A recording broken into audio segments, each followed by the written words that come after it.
बहुत समय पहले की बात है।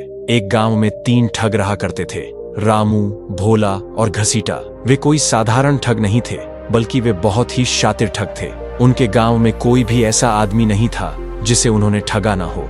सभी गांव वाले उन तीनों से बहुत ही परेशान थे। लगभग गांव के हर आदमी को उन ठगों ने अपने जाल में फंसा रखा था। और तो और आसपास के गांवों के लोगों को भी उन तीनों ने कभी नहीं छोड़ा। अब तो आसपास के गांव और उनके अपने गांव के सभी लोगों को यह पता चल चुका था कि यह तीनों बहुत ही बड़े ठग हैं और अपनी ठग विद्या के नए नए तरीके आजमाकर यह लोगों को ठगते ही रहते हैं। इसलिए उस गांव के लोग और आसपास के गांव के लोग उन सभी से सावधान रहते थे। जैसे ही किसी भी गांव के आदमी को उन तीनों में से कोई एक या वह तीनों सामने से आते हुए दिखाई दे जाते तो गांव के लोग अपना रास्ता बदल लेते। इस तरह से अब उन तीनों को अपनी रोजी रोटी कमाने में बहुत ही परेशानी होने लगी थी। हालत यह हो चुकी थी कि अब उन तीनों के झांसे में कोई भी नहीं आता था। जब वे तीनों बहुत ही परेशान हो चुके तो उन्होंने आपस में यह सलाह बनाई कि आसपास के गांव के लोग अब उनके बारे में जान चुके हैं, इसीलिए अब उनके चक्कर में कोई नहीं फंसता, तो क्यों ना किसी दूसरे नगर में जाकर कोई ठगी का काम किया जाए। वह तीनों इस बात पर सहमत हो गए और फिर वे तीनों किसी दूसरे नगर की तरफ चल दिए। चलते चलते उन तीनों को भूख और प्यास बहुत ही जोर के सताने लगी, लेकिन उनके पास तो एक भी रुपया नहीं था। ऐसी हालत में वह क्या करते, क्या खाते और क्या पीते। चलते चलते अब वे दूसरे नगर में पहुंच चुके थे और वे बहुत ज्यादा थक चुके थे। उन तीनों में से रामू सबसे बड़ा था। इस नाते से बाकी दोनों ठग उसे उस्ताद कहकर बुलाते थे। तब रामू उस्ताद ने अपने दोनों साथियों से कहा, भाइयों, अब कुछ खाया पिया जाए, क्योंकि चलते चलते हम बहुत ही थक चुके हैं और हम सभी को बहुत ही जोर से भूख भी लगी है। भोला ने कहा, पर यार, हमारे पास तो एक फूटी कौड़ी भी नहीं है। रामू ने कहा, चलो भाइयों, इसका भी कुछ जुगाड़ करते हैं। नगर के बाजार में पहुंचकर वह तीनों इधर उधर नजरें दौड़ाने लगे तो उन्हें सामने ही एक हलवाई की दुकान में तरह तरह की मिठाइयां सजी हुई नजर आई। जलेबी, लड्डू, बर्फी, रसगुल्ला, कलाकंद, न जाने क्या क्या। अब तो मिठाइयों को देखकर उनके मुंह में पानी आ गया और उनकी भूख और भी ज्यादा बढ़ चुकी थी। रामू ने भोला और घसीटा से कहा, चलो भाइयों, आज क्यों ना सबसे पहले इस हलवाई की दुकान पर ही अपनी ठग विद्या को आजमाया जाए। रामू की बात सुनकर बाकी दोनों साथी भी बहुत ही खुश हुए और वह चहकते हुए कहने लगे, हाँ उस्ताद जी, आप सही कहते हैं। घसीटा ने कहा, मेरा 20 साल का तजुर्बा है, पहले पेट पूजा, उसके बाद कोई काम दूजा। भोला कहने लगा, मैं तो 1 किलो लड्डू खाऊंगा। उसकी बात सुनकर घसीटा बोला, उस्ताद, मैं तो 1 किलो जलेबी खाऊंगा, गर्मा गर्म बन रही है, इन्हें देखकर ही मेरे मुंह में पानी आ गया है। अब रामू ने एक योजना बनाई और फिर अपने बाकी दोनों साथियों के कान में वह कुछ समझाने लगा। जब उन्होंने सारी योजना समझ ली तो फिर अपनी योजना के अनुसार भोला और घसीटा दुकान के अंदर चले गए और दुकान में जाकर वो बैठ गए। अपनी दुकान में ग्राहकों को आया हुआ देखकर हलवाई और उसकी पत्नी बड़े ही खुश हुए। दरअसल बात यह थी कि दुकानदार लाला राम बहुत ही कंजूस आदमी था। उसने कभी किसी को कुछ नहीं दिया था।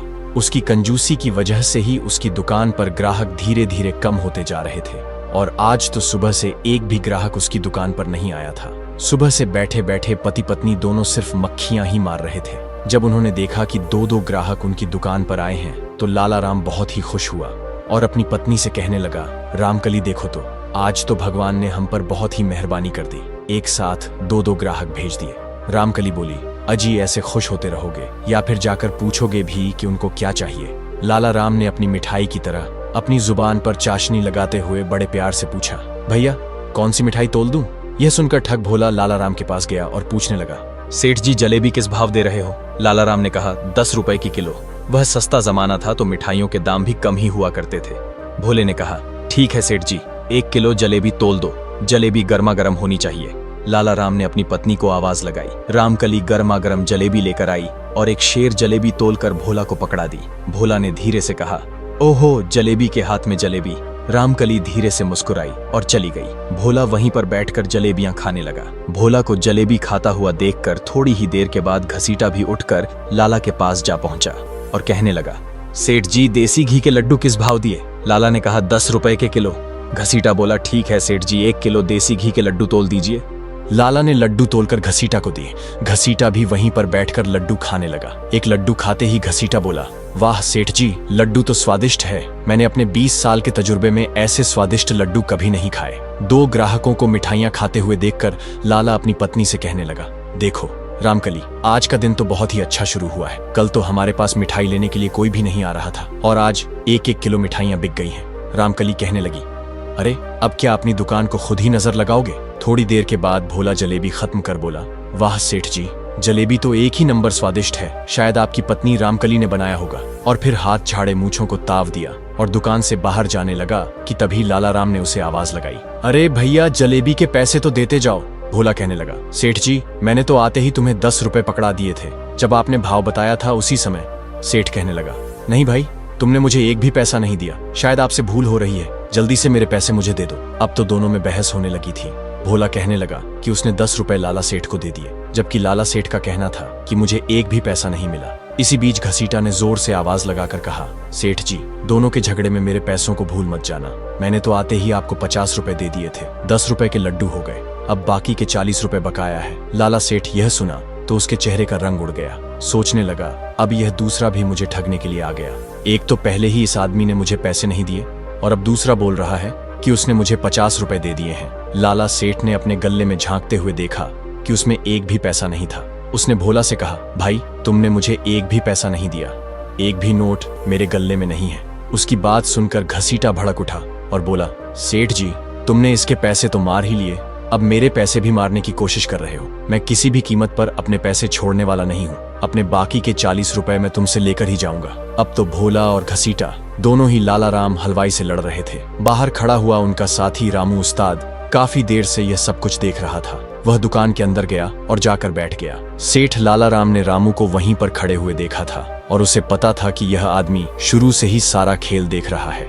इसलिए लाला राम ने रामू से कहा, अरे भाई तुम तो मेरी दुकान के बाहर खड़े हुए बहुत देर से यह तमाशा देख रहे हो। तुमने इन दोनों को आते हुए भी देखा और इन्हें मिठाइयां खाते हुए भी देखा। तुम बताओ कि क्या इन्होंने मुझे कोई पैसे दिए? रामू बिना संकोच धैर्य से कहने बोला, इन्होंने पैसे कहाँ दिए? मैंने अपनी आंखों से देखा कि इन दोनों ने मिठाइयां लगवाई और खाने के लिए बैठ गए। लाला राम भोला और घसीटा से कहने लगा, देखो भाई यह आदमी झूठ तो नहीं बोल रहा, यह भी कहता है कि तुमने मुझे पैसे नहीं दिए। भोला और घसीटा अब पहले से भी ज्यादा भड़कने लगे और बोले, हमें इस आदमी से क्या मतलब है, हम तो बस इतना ही जानते हैं कि हमने तो पैसे दे दिए हैं। लड़ाई करते करते वे तीनों दुकान से बाहर आ गए और वहां पर लोगों की भीड़ इकट्ठी हो गई। तब किसी ने यह खबर नगर के कोतवाल को दे दी। कोतवाल ने अपने सिपाहियों को भेजा कि उन 3 झगड़ा करने वालों को कोतवाली में पकड़कर लाया जाए। कोतवाल के सैनिक आए और तीनों को पकड़कर कोतवाल के पास ले गए। अब वे दोनों तो कह रहे थे कि हमने पैसे दे दिए हैं। घसीटा के तो 40 रुपए अभी और भी बाकी थे, जबकि लाला सेठ का कहना था कि इन दोनों ने मुझे कोई भी पैसा नहीं दिया। मैंने अपने गल्ले में भी देख लिया, उसमें वही पैसे थे जो उसमें पहले से रखे हुए थे। ये दोनों झूठ बोल रहे हैं। सारी बातें सुनने के बाद कोतवाल कहने लगा, लाला राम क्या तुम्हारे पास कोई गवाह है जो इस बात को बता सके कि इन दोनों ने तुम्हें पैसे दिए हैं या नहीं? लाला सेठ को याद आया कि उस समय दुकान के बाहर एक आदमी खड़ा था जो थोड़ी देर के बाद उसकी दुकान के अंदर आकर बैठ गया था और उसने सब कुछ देखा था। उसने यह बात भी स्वीकारी थी कि इन दोनों में से किसी ने भी कोई पैसा नहीं दिया। यह ख्याल आते ही लाला का चेहरा चमक उठा। उसने कोतवाल से कहा, कोतवाल जी उस समय मेरी दुकान के सामने एक और ग्राहक खड़ा था जो थोड़ी देर के बाद मेरी दुकान के अंदर आ गया था। उसने सब कुछ देखा था और उसने इन दोनों के सामने यह बात भी कही थी। ये दोनों झूठ बोल रहे हैं। कोतवाल ने कहा, तो ठीक है लाला राम, आज शाम तक उस गवाह को कोतवाली में पेश करो। अब तो लाला राम उल्टे पांव दौड़ता हुआ अपनी दुकान में जा पहुंचा। देखा तो रामू अभी भी दुकान के आगे एक पेड़ के नीचे बैठा हुआ था। लाला सेठ उसके हाथ पैर जोड़ते हुए कहने लगा, भाई तुम मेरी गवाही दे दो तो मेरे पैसे मिल जाएंगे। तुमने तो शुरू से लेकर आखिर तक सारा माजरा देखा है। रामू कहने लगा, हाँ लाला जी मैंने सब कुछ देख लिया है। उन दोनों घटिया लोगों ने तुम्हें एक भी पैसा नहीं दिया था और भरपेट मिठाई भी खा ली थी, और तो और आपकी पत्नी रामकली पर भी उनकी नजर थी। लाला सेठ कहने लगा, तो चलो मेरे साथ कोतवाल के सामने। अब रामू ने एक चाल चली। वह कांपते हुए कहने लगा, लाला जी मैं चल तो देता, पर मुझे बड़ी जोर से ठंड लग रही है, लगता है मुझे बुखार चढ़ गया है। ये कहते कहते वो जोर जोर से कांपने लगा। लाला ने जब रामू को छू कर देखा तो सोचने लगा कि इसको बुखार तो है नहीं, पर हो सकता है कि बिना मौसम के बुखार चढ़ गया हो जो शरीर के अंदर ही तप रहा हो। उसने अपनी पत्नी रामकली को आवाज लगाते हुए कहा, अरे रामकली जरा मेरी पशमीना की चादर तो ले आओ, जो मैंने कल ही कश्मीर से मंगवाई है। बड़ी अच्छी और गर्म चादर है, वह इस भाई को उड़ा दो, इसके शरीर में गर्मी आ जाएगी। और हाँ, इसके लिए गर्मा गर्म चाय भी बना दो। चाय के अंदर पानी मत डालना, दूध में ही पत्ती डाल देना। रामकली यह सुनकर बड़ी हैरान हुई, क्योंकि वह अपने कंजूस पति की आदत को अच्छी तरह से जानती थी। जब भी घर में कोई मेहमान आता तो पहले तो लाला राम बोल देता कि रामकली चाय बना दो, और जब रामकली चाय बनाने के लिए बैठ जाती तो पीछे से गर्दन हिलाकर ना का इशारा कर देता। रामकली गुमराह हो गई कि चाय बनाऊं या ना बनाऊं। तब उसके पति लाला राम ने एक बार फिर से आवाज लगाई, रामकली देर ना करो, जल्दी से चाय बना दो, हमें कोतवाली भी जाना है। अब तो रामकली ने चाय बनाई और चाय का कप भर के रामू के सामने रख दिया। रामू ने चाय का एक घूंट पिया और फिर बोला, लाला जी मैं खाली चाय तो पीता नहीं, चाय के साथ मुझे कुछ और भी चाहिए। लाला राम हलवाई ने देसी घी के 4 लड्डू और 4-5 जलेबियां उठाकर रामू को पकड़ा दी और कहने लगा, भैया इनके साथ जल्दी जल्दी चाय पी लो और मेरे साथ कोतवाली चलो। रामू धीरे धीरे चाय की चुस्कियां लेता रहा और साथ ही साथ लड्डू और जलेबी के मजे भी ले रहा था, जबकि सेठ लाला राम का दिल जल रहा था कि यह जल्दी से जलेबी खाए और मेरे साथ कोतवाली चले। थोड़ी देर के बाद रामू ने लड्डू और जलेबी खत्म कर दिए, मूंछों पर ताव दिया, फिर उसने सेठ जी के चादर को ओढ़कर कहने लगा, लाला जी अब मुझे ठीक लग रहा है, लगता है मेरा बुखार धीरे धीरे कम हो रहा है, चलो मैं तुम्हारे साथ चलने को तैयार हूँ। लाला राम रामू को लेकर फिर कोतवाल के सामने पहुंच गया। लाला राम ने कहा, हुजूर यह वही आदमी है जिसने यह सारा माजरा देखा था। कोतवाल ने रामू से पूछा, क्यों भाई तुमने इनको मुफ्त में मिठाइयां खाते हुए देखा है? तो रामू एकदम से अपने तेवर बदलते हुए कहा, नहीं कोतवाल जी, मैंने तो इन दोनों को पैसे देते हुए देखा है। एक ने तो आते ही 10 का नोट दिया था और दूसरे ने 50 का नोट दिया था, और लाला जी ने कहा था कि बाकी के 40 बाद में ले लेना। ये सुनते ही लाला सेठ के चेहरे का रंग उड़ गया।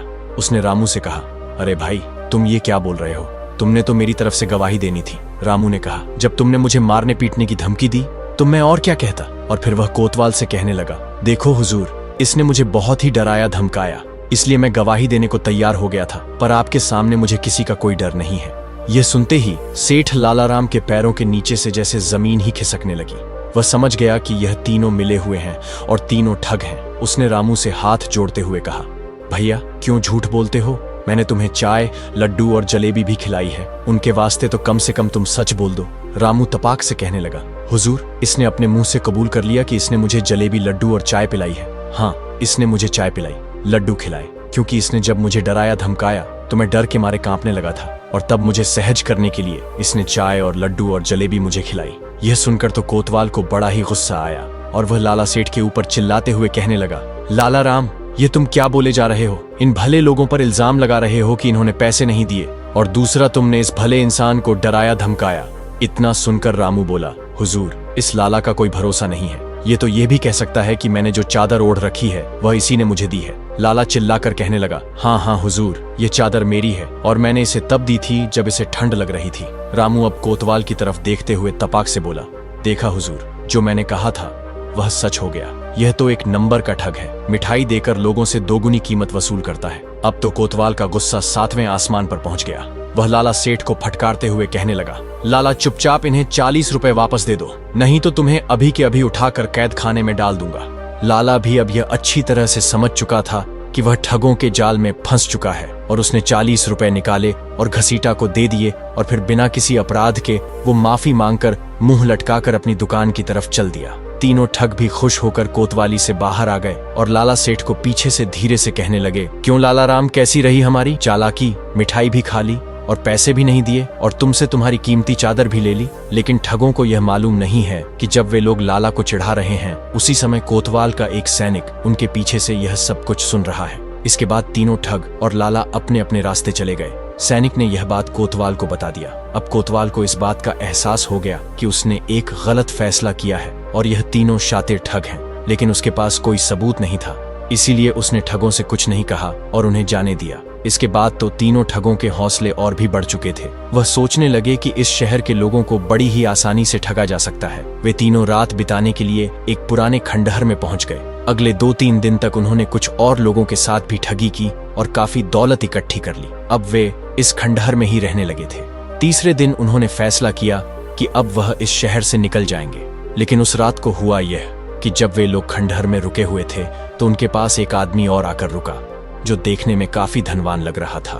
वे तीनों ठग उससे बातचीत करना शुरू करते हैं तो पता लगा कि वह आदमी शहर में आए हुए एक घोड़ों के सौदागर का मुंशी था, जिसे कल सुबह अपने मालिक के काम से एक दूसरे नगर में जाना था। बातों ही बातों में पता लगा कि उस घोड़े के सौदागर के पास एक से एक बढ़िया नस्ल के घोड़े हैं, जिनकी कीमत हजारों में है। ठगों ने उस आदमी से घोड़े के सौदागर का नाम पता मालूम किया। उन्होंने योजना बनाई कि क्यों ना इस शहर को छोड़ने से पहले एक आखिरी ठगी की जाए और इस घोड़े के सौदागर से एक अच्छी नस्ल का घोड़ा ठग लिया जाए जिसकी कीमत हजारों में हो। और फिर उन तीनों ने घोड़े के सौदागर को ठगने की योजना बना ली। अगली सुबह रामू और घसीटा घोड़े के सौदागर के पास पहुंचे, जहां पर सौदागर का खेमा लगा हुआ था। रामू सौदागर के पास पहुंचा और कहने लगा, मुझे एक बहुत ही अच्छी नस्ल का घोड़ा चाहिए, कीमत चाहे जो भी हो मैं देने को तैयार हूं। और साथ ही उसने अपने साथ आए हुए घसीटा का परिचय देते हुए कहा, ये मेरा भाई है जो कि बेचारा आंखों से अंधा है, यह भी मेरे साथ चला आया। सौदागर ने कहा, आप लोग चिंता मत कीजिए, मेरे पास एक से एक बेहतरीन नस्ल के घोड़े हैं। और फिर सौदागर ने उन्हें एक बहुत ही बढ़िया घोड़ा लाकर दिखाया और कहा कि इस घोड़े की कीमत हजारों में है, क्या आप इसे खरीदना चाहेंगे? घोड़े को देखते ही रामू मन ही मन सोचने लगा कि सचमुच घोड़ा तो बहुत ही शानदार है। उसने सौदागर से कहा, मैं घोड़ा खरीदने से पहले एक बार इसकी सवारी करके इसकी रफ्तार और उसकी चाल देखना चाहता हूँ। अगर मुझे सब कुछ ठीक लगा तो मैं इस घोड़े को मुंह मांगी कीमत देकर भी खरीदने को तैयार हूँ। आप मुझे इसकी सवारी करने दें। जब तक मैं एक चक्कर लगाकर आता हूँ तब तक मेरा यह अंधा भाई आपके पास ही बैठेगा। सौदागर ने कहा, हाँ हाँ हुजूर, बेशक आप बिना किसी परेशानी के इस घोड़े की चाल और रफ्तार को परख सकते हैं। इसके बाद रामू उस शानदार घोड़े पर सवार हो गया। असल में उन दोनों ठगों की यह योजना थी कि रामू घोड़े की रफ्तार परखने के बहाने से घोड़े को लेकर रफू चक्कर हो जाएगा और पीछे से उसका साथी घसीटा भी मौका देखकर वहां से निकल जाएगा। रामू ने घोड़े को ऐड लगाई, घोड़े ने दौड़ना शुरू किया। रामू मन ही मन में बहुत खुश हो रहा था कि चलो मेरा काम बन गया, घोड़ा अब मेरे कब्जे में आ गया। घोड़ा को दौड़ाता हुआ रामू जैसे ही कुछ दूर कर गया कि तभी अचानक घोड़े ने उछलना शुरू कर दिया और वह बुरी तरह से उछलने लगा। वो तो रामू के काबू से बाहर हो गया था। उसने रामू को जमीन पर पटक दिया। बेचारा रामू बुरी तरह से घायल हो चुका था। जब तक उसने होश संभाला तो देखा कि उसके चारों तरफ कोतवाल के सिपाही खड़े थे और उसके सामने वह सौदागर खड़ा था जिसका घोड़ा वह चुरा कर लाया था। सौदागर ने मुस्कुराते हुए रामू से कहा, क्यों रामू उस्ताद, आज तो तेरी ठगी तुझ पर भारी पड़ गई ना? तुझे क्या लगता है तू मुझसे बच जाएगा? उस दिन तू बच गया था पर आज नहीं बचेगा।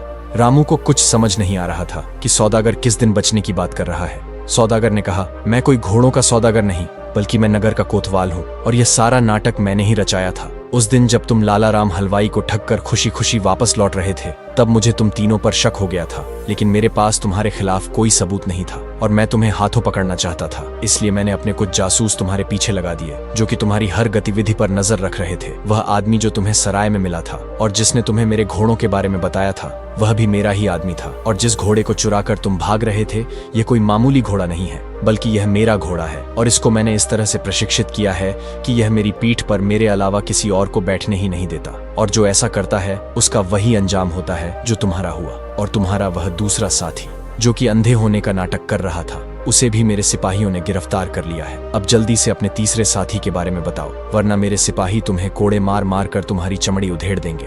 मरता क्या ना करता। बेचारा रामू अब अपने ही जाल में फंस चुका था। कोड़े पड़ने के डर से उसने तुरंत अपने तीसरे साथी के बारे में बता दिया जो कि वहीं से कुछ दूरी पर उन दोनों का इंतजार कर रहा था। कोतवाल के सिपाहियों ने तीसरे ठग को भी गिरफ्तार कर लिया। इस तरह से वह तीनों ठग जो आज तक कई लोगों को ठग चुके थे अब कोतवाल के हाथ लग चुके थे और उन्हें कई सालों तक कारागार में रहने की सजा सुना दी गई। उन तीनों ठगों के पकड़े जाने पर लोगों ने अब राहत की सांस ली और उन तीनों से आजाद हुए माल को उन सभी लोगों को वापस लौटा दिया गया जिनसे उन ठगों ने ठगी की थी।